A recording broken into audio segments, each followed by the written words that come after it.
ಎಲ್ಲರೂ ಹೇಗಿದ್ದೀರಿ? I hope ಎಲ್ಲರೂ ಚೆನ್ನಾಗಿದ್ದೀರಿ ಅಂತ ಅನ್ಕೋತೀನಿ. ಆ್ಯಂಡ್ ಇವತ್ತಿನ ಈ ವಿಡಿಯೋದಲ್ಲಿ ನಾನು ನಿಮಗೆ ರಿವ್ಯಾಲ್ಯೂಯೇಷನ್ ಬಗ್ಗೆ ಇಲ್ಲಿ ತಿಳಿಸ್ಕೊಡ್ತಾ ಇದ್ದೀನಿ. ಈಗಾಗಲೇ 10th ರಿಸಲ್ಟ್ ಬಂದಾಗಿದೆ. ಆ್ಯಂಡ್ 10th ರಿಸಲ್ಟ್ ಇನ್ನೂ ಯಾರಾದರೂ ಚೆಕ್ ಮಾಡಿಲ್ಲ ಅಂದರೆ ನಿಮ್ಮ ಮೊಬೈಲಿಂದ ಚೆಕ್ ಮಾಡ್ಬೋದು. ಅದಕ್ಕೆ ಸಂಬಂಧಪಟ್ಟಂಥ ವಿಡಿಯೋ ಮಾಡಿದ್ದೀನಿ, ಅದರ ಲಿಂಕನ್ನು ಡಿಸ್ಕ್ರಿಪ್ಷನ್ ಬಾಕ್ಸಲ್ಲಿ ಕೊಟ್ಟಿರ್ತೀನಿ, ಹೋಗ್ಬಿಟ್ಟು ನೋಡಿ. ಆ್ಯಂಡ್ ಇವಾಗ ರಿವ್ಯಾಲ್ಯೂಯೇಷನ್ ಡೇಟು ಮತ್ತು ಪ್ರೊಸೀಜರ್ ಏನಿರುತ್ತೆ, ಮತ್ತು ಒಂದು ಸಬ್ಜೆಕ್ಟ್ ನಾವು ರಿವ್ಯಾಲ್ಯೂಯೇಷನ್ ಹಾಕಿದರೆ ಎಷ್ಟು ಕಾಸ್ಟ್ ಆಗುತ್ತೆ, ಅಂದರೆ ಎಷ್ಟು ಹಣ ಖರ್ಚಾಗುತ್ತೆ, ಸೊ ಅದ್ರ ಬಗ್ಗೆ ಸಂಪೂರ್ಣ ಮಾಹಿತಿನ ಇಲ್ಲಿ ತಿಳಿಸ್ಕೊಡ್ತಾ ಇದ್ದೀನಿ ಈ ವಿಡಿಯೋದಲ್ಲಿ. ಆ್ಯಂಡ್ ಯಾರ್ಯಾರು ಆಲ್ರೆಡಿ ಪಾಸ್ ಆಗಿದ್ದೀರಿ ಮತ್ತು ಒಳ್ಳೆಯ ರ್ಯಾಂಕ್ ಪಡ್ಕೊಂಡಿದ್ದೀರಿ ಎಲ್ರಿಗೂ ಕೂಡ ನನ್ನ ಕಡೆಯಿಂದ ಕಂಗ್ರ್ಯಾಚುಲೇಷನ್. ಆ್ಯಂಡ್ ಇವಾಗ ಮಾತಾಡೋಣ ರಿವ್ಯಾಲ್ಯೂಯೇಷನ್ ಬಗ್ಗೆ. ರಿವ್ಯಾಲ್ಯೂಯೇಷನ್ ಡೇಟ್ ಇವಾಗ ಬಂದಾಗಿದೆ. ರಿವ್ಯಾಲ್ಯೂಯೇಷನ್ ಡೇಟು ಏನಿದೆ ಅಂತ ಮುಂದೆ ಹೇಳ್ತೀನಿ. ಸೊ ಮೊದಲು ನೀವೇನು ಮಾಡ್ಕೊಂಡ್ರೆ ಇವತ್ತು ನೀವು 10 ಗಂಟೆ ಅಥವಾ 11 ಗಂಟೆಗೆ ಹೋಗಿ ಸ್ಕೂಲ್ಗೆ ಹೋಗ್ಬಿಟ್ಟು ಫಸ್ಟಿಗೆ ಸ್ಕ್ಯಾನರ್ ಕಾಪಿನ ತರಿಸಬೇಕಾಗುತ್ತೆ. ಸ್ಕ್ಯಾನರ್ ಕಾಪಿ ಅಂತಂದರೆ ಏನಪ್ಪ ಅಂತಂದರೆ ನಾರ್ಮಲಿ ಇವಾಗ ಗಣಿತ, ಇಂಗ್ಲೀಷ್ ಅಥವಾ ಹಿಂದಿ ಯಾವ ಒಂದು ಸಬ್ಜೆಕ್ಟ್ ನಾವು ಏನು ಎಕ್ಸಾಮ್ನ ಕೊಟ್ಟಿರ್ತೀವಿ, ಆ ಎಕ್ಸಾಮದ್ದು ಒಂದು ಏನಿರುತ್ತೆ ಅಂದರೆ ಆನ್ಸರ್ ಶೀಟ್ ಇರುತ್ತೆ. ಆನ್ಸರ್ ಶೀಟನ್ನು ಏನು ಮಾಡ್ಬೇಕಂದ್ರೆ ನೀವು ನಿಮ್ಮ ಸ್ಕೂಲಿಗೆ ಮರಳಿ ತರಿಸಬೇಕಾಗುತ್ತೆ, ಮೇನ್ ಇರುವಂಥದ್ದು. ಓಕೆ, ಸೊ ಇಲ್ಲಿ ನಾರ್ಮಲಿ ನಮ್ಗೆ ಹೇಗೆ ಅನಿಸುತ್ತೆ, ಇವಾಗ ನಾವು ಒಂದು ಇಂಗ್ಲೀಷ್ ಪೇಪರ್ನ ಬರೆದಿದ್ದೀವಿ, ಬಟ್ ಆದರೆ ಅದ್ರ ಅಕಾರ್ಡಿಂಗ್ ನಮಗೆ ಮಾರ್ಕ್ಸ್ ಸರಿಯಾಗಿ ಬಂದಿಲ್ಲ ಅಂತ ನಿಮ್ಗೆ ಅನಿಸ್ತಾ ಇದೆ ಅಂದರೆ, ಸೊ ಅದಕ್ಕೆ ಸಂಬಂಧಪಟ್ಟಂಥ ಒಂದು ಸ್ಕ್ಯಾನರ್ ಕಾಪಿ ನೀವು ನಿಮ್ಮ ಸ್ಕೂಲಿಗೆ ತರಿಸಬೇಕಾಗುತ್ತೆ. ಸೊ ಅದಕ್ಕೋಸ್ಕರ ಇವತ್ತೇ ಹೋಗಿ ಸ್ಕೂಲ್ಗೆ. ಆ್ಯಂಡ್ ಸ್ಕ್ಯಾನರ್ ಕಾಪಿ ಅಂತ ಏನಂದರೆ ಎಕ್ಸಾಮಲ್ಲಿ ಏನು ನೀವು ಆನ್ಸರ್ ಶೀಟ್ ಬರೆದಿರ್ತೀರಲ್ವಾ, ಅದನ್ನೇ ಸ್ಕ್ಯಾನರ್ ಕಾಪಿ ಅಂತ ಹೇಳ್ತಾರೆ. ಓಕೆ, ಆ್ಯಂಡ್ ಇದನ್ನು ನಿಮ್ಮ ಸ್ಕೂಲಿಗೆ ಬಂದಮೇಲೆ ನಿಮ್ಮ ಟೀಚರ್ ಯಾರಿರ್ತಾರೆ, ಅಂದರೆ ಇಂಗ್ಲೀಷ್ ಹೇಳ್ತಾ ಇದ್ದರೆ ಇಂಗ್ಲೀಷ್ ಟೀಚರ್ ಯಾರಿರ್ತಾರೆ, ಅವ್ರ ಕಡೆಯಿಂದಲೇ ಇದನ್ನು ಮತ್ತೊಮ್ಮೆ ರೀಚೆಕ್ ಮಾಡಿಸ್ಬೇಕಾಗುತ್ತೆ. ಓಕೆ, ಸೊ ರೀಚೆಕ್ ಮಾಡಿಸಿ ಆದಮೇಲೆ ಈ ಒಂದು ಸ್ಕ್ಯಾನರ್ ಕಾಪಿಗೋಸ್ಕರ ನಿಮಗೆ ಒಂದು ಟೈಮಿಂಗ್ ಕೂಡ ಕೊಟ್ಟಿದ್ದಾರೆ, ಅಂದರೆ ಡೇಟ್ ಕೂಡ. ಸೊ ಇಲ್ಲಿ 2ನೇ ತಾರೀಕಿನಿಂದ 8ನೇ ತಾರೀಕಿನ ಮಧ್ಯದಲ್ಲಿ ಈ ಸ್ಕ್ಯಾನರ್ ಕಾಪಿನ ನೀವು ತರಿಸ್ಬೋದು. ಅದಾದ ನಂತರ ಇದು ತರಿಸೋದಕ್ಕೆ ಆಗೋದಿಲ್ಲ. ಹೀಗಾಗಿ ಯಾರಾದರೂ ರಿವ್ಯಾಲ್ಯೂಯೇಷನ್ಗೆ ಅಪ್ಲೈ ಮಾಡೋರು 2ನೇ ತಾರೀಕಿಂದ 8ನೇ ತಾರೀಕಿನ ಮಧ್ಯದಲ್ಲಿ ತರಿಸಿ. ಆ್ಯಂಡ್ ಮೊದಲು ನೀವೇನು ಮಾಡಬೇಕು, ಸ್ಕ್ಯಾನರ್ ಕಾಪಿನ ತರಿಸಬೇಕಾಗುತ್ತೆ. ಆ್ಯಂಡ್ ಅದಾದ ನಂತರ ನೆಕ್ಸ್ಟ್ ಒಂದು ಕರೆಕ್ಷನ್ ಮಾಡಿಸ್ಬೇಕಾಗುತ್ತೆ ನಿಮ್ಮ ಟೀಚರ್ ಹತ್ರ. ಓಕೆ, ಕರೆಕ್ಷನ್ ಮಾಡಿಸಾದ್ಮೇಲೆ ಅದನ್ನು ಬೋರ್ಡಿಗೆ ಕಳಿಸ್ಬೇಕಾಗುತ್ತೆ ವಾಪಸ್ಸು. ಸೊ ಅದನ್ನು ಸ್ಕೂಲ್ನವರು ಮಾಡ್ತಾರೆ. ಓಕೆ, ಏನು ತೊಂದರೆ ಇಲ್ಲ. ಆ್ಯಂಡ್ ಇದಾದ ನಂತರ ರಿವ್ಯಾಲ್ಯೂಯೇಷನ್ ಡೇಟ್ ಯಾವಾಗಿದೆ ಅಂತ, ರಿವ್ಯಾಲ್ಯೂಯೇಷನ್ ಡೇಟ್ ಬಗ್ಗೆ ಹೇಳೋದಾದರೆ 7ನೇ ತಾರೀಕಿನಿಂದ 12ನೇ ತಾರೀಕಿನ ಮಧ್ಯದಲ್ಲಿ ಇವ್ರು ಹೇಳಿರುವಂಥದ್ದು. ಸೊ ಅದನ್ನ ಆದ ನಂತರ ಆಗೋದಿಲ್ಲ. ಸೊ ಹೀಗಾಗಿ ರಿವ್ಯಾಲ್ಯೂಯೇಷನ್ ಡೇಟು 7ನೇ ತಾರೀಕಿಂದ 12ನೇ ತಾರೀಕು ಅಂತ ಹೇಳಿದ್ದಾರೆ. ಮತ್ತು ಸ್ಕ್ಯಾನರ್ ಕಾಪಿನ ನೀವು ತರಿಸಬೇಕು ಅಂತಂದರೆ 2ನೇ ತಾರೀಕಿಂದ 8ನೇ ತಾರೀಕಿನ ಮಧ್ಯದಲ್ಲಿ ತರಿಸಬೇಕಾಗುತ್ತೆ.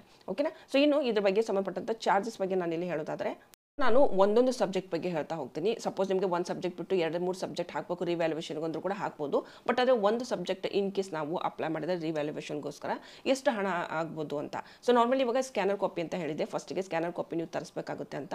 ಸ್ಕ್ಯಾನರ್ ಕಾಪಿ ತರಿಸೋದಕ್ಕೆ ನಿಮಗೆ ಇಲ್ಲಿ 500 ರೂಪಾಯಿ ಹೋಗ್ತಾ ಇದೆ ಒಂದು ಪೇಪರ್ಗೆ. ಓಕೆ, 500 ರೂಪಾಯಿನ ನೀವು ಪೇಮೆಂಟ್ ಮಾಡಬೇಕಾಗುತ್ತೆ. ಆ್ಯಂಡ್ ಅದಾದ ನಂತರ ರಿವ್ಯಾಲ್ಯೂಯೇಷನ್ ಕಾಪಿ ಏನಿರುತ್ತಲ್ವಾ, ಸೊ ಅದ್ರದ್ದು ಟೋಟಲ್ ಮಾಡಿಸೋದಕ್ಕೆ ಅಂಕವನ್ನು ಟೋಟಲ್ ಮಾಡಿಸ್ತೀವಿ ಟೀಚರ್ ಹತ್ರ ಅಲ್ವಾ.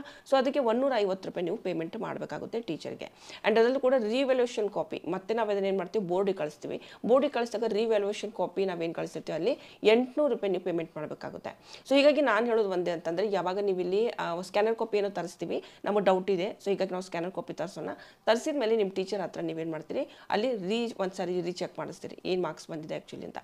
ಸೊ ನಿಮ್ಗೆ ಅನ್ನಿಸ್ತಾ ಇದೆ ಎಸ್ ನಮಗೆ ಮಾರ್ಕ್ಸು ಓಕೆ ಬಂದಿದೆ, ಬಟ್ ಅದನ್ನು ನಾನು ಇದನ್ನು ಮತ್ತೆ ರಿವ್ಯಾಲ್ಯೂಯೇಷನ್ ಹಾಕಲ್ಲ, ಸ್ಕ್ಯಾನರ್ ಕಾಪಿನ ತರಿಸಿದ್ವಿ, ಬಟ್ ಇವಾಗ ನನ್ನ ಮನಸ್ಸು ಬದಲಾಗಿದೆ ಅಂತ ಅಂದ್ಕೊಂಡಿದ್ರೆ, ಸೊ ಅಲ್ಲಿಗೆ ಸ್ಟಾಪ್ ಮಾಡಿ. ಯಾಕಂದರೆ 800 ರೂಪಾಯಿ ಪೇಮೆಂಟ್ ಮಾಡಬೇಕಾಗುತ್ತೆ ನೀವು ರಿವ್ಯಾಲ್ಯೂಯೇಷನ್ ಕಾಪಿಗೋಸ್ಕರ ಮತ್ತೆ. ಓಕೆ, ಸೊ ಹೀಗಾಗಿ ಹಣ ವೇಸ್ಟ್ ಆಗದೆ ಇರೋ ಥರ ಸ್ವಲ್ಪ ನೋಡಿಕೊಂಡೇ ಇಲ್ಲಿ ಅಪ್ಲೈ ಮಾಡಿ. ಯಾಕಂದರೆ ಇಲ್ಲಿ ಅಂಕವನ್ನು ಟೋಟಲ್ ಮಾಡೋದಕ್ಕೆ 150 ರೂಪಾಯಿ ನೀವು ಪೇಮೆಂಟ್ ಆಲ್ರೆಡಿ ಮಾಡ್ತಾ ಇದ್ದೀರಿ, ಪ್ಲಸ್ ಇಲ್ಲಿ 500 ರೂಪಾಯಿ ನೀವು ಸ್ಕ್ಯಾನರ್ ಕಾಪಿಗೋಸ್ಕರ ಕೂಡ ಕೊಡ್ತಾ ಇದ್ದೀರಿ. ಸಪೋಸ್ ನೀವು ಒಂದು ಸಬ್ಜೆಕ್ಟ್ ನೀವು ಇಲ್ಲಿ ಅಪ್ಲೈ ಮಾಡ್ತಾ ಇದ್ರು, 2 ಸಬ್ಜೆಕ್ಟಿಗೆ ಅಪ್ಲೈ ಮಾಡ್ತಾ ಇದ್ರು ಕೂಡ ತುಂಬ ಯೋಚಿಸಿ ಅಪ್ಲೈ ಮಾಡಿ. ಯಾಕಂದರೆ ಹಣ ಕೂಡ ಹಾಳಾಗಬಾರ್ದು, ಮತ್ತು ನಿಮ್ಮದು ಟೈಮ್ ಕೂಡ ವೇಸ್ಟ್ ಆಗಬಾರ್ದು.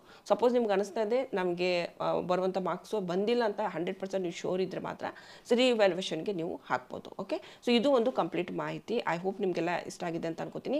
ಇವಾಗ ನಾನು ಹೇಳಿದ್ನಲ್ವಾ, ಸ್ಕ್ಯಾನರ್ ಕಾಪಿ 500 ಆ್ಯಂಡ್ ರೀಚೆಕ್ ಮತ್ತೊಮ್ಮೆ ಅಂಕವನ್ನು ಮಾಡಿಸೋದಕ್ಕೆ 150 ರೂಪಾಯಿ, ಪ್ಲಸ್ ರಿವ್ಯಾಲ್ಯೂಯೇಷನ್ಗೋಸ್ಕರ 800 ರೂಪಾಯಿ. ಇಷ್ಟು ಟೋಟಲ್ ನೀವು ಮಾಡಿದರೆ ಎಷ್ಟಾಗುತ್ತೆ ಅಂತ ನೀವು ಕೌಂಟ್ ಮಾಡ್ಬೋದು. ಸೊ ಇಲ್ಲಿ ನಾನು ನಿಮಗೆ ಹಾಕಿರ್ತೀನಿ ಮೆನ್ಷನ್ ಮಾಡಿ. ಸೊ ಇಷ್ಟು ಅಮೌಂಟು ಒಂದು ಸಬ್ಜೆಕ್ಟಿಗೆ ಹೋಗ್ತಾ ಇದೆ. ಸೊ 2-3 ಸಬ್ಜೆಕ್ಟ್ ಹಾಕಿದರೆ ಎಷ್ಟಾಗ್ಬೋದು ಅಂತ ನೋಡಿ. ಸೊ ಹೀಗಾಗಿ ಸ್ವಲ್ಪ ಯೋಚನೆ ಮಾಡಿ ನಂತರ ಇಲ್ಲಿ ರಿವ್ಯಾಲ್ಯೂಯೇಷನ್ಗೆ ಅಪ್ಲೈ ಮಾಡಿ. ಓಕೆ, ಎಲ್ರಿಗೂ ಕೂಡ ಆಲ್ ದ ಬೆಸ್ಟ್. ಏನಾದರೂ ಡೌಟ್ ಇದ್ದರೆ ಕಾಮೆಂಟ್ ಮಾಡಿ, ಎಲ್ಲರ ಕಮೆಂಟಿಗೂ ಉತ್ತರಿಸೋದಕ್ಕೆ ನಾನು ಪ್ರಯತ್ನ ಮಾಡ್ತೀನಿ. ಮುಂದಿನ ವಿಡಿಯೋದಲ್ಲಿ ಮತ್ತೆ ನಾನು ಸಿಗ್ತೀನಿ ಸ್ನೇಹಿತರೆ. ಅಲ್ಲಿವರೆಗೂ ನಮಸ್ಕಾರ.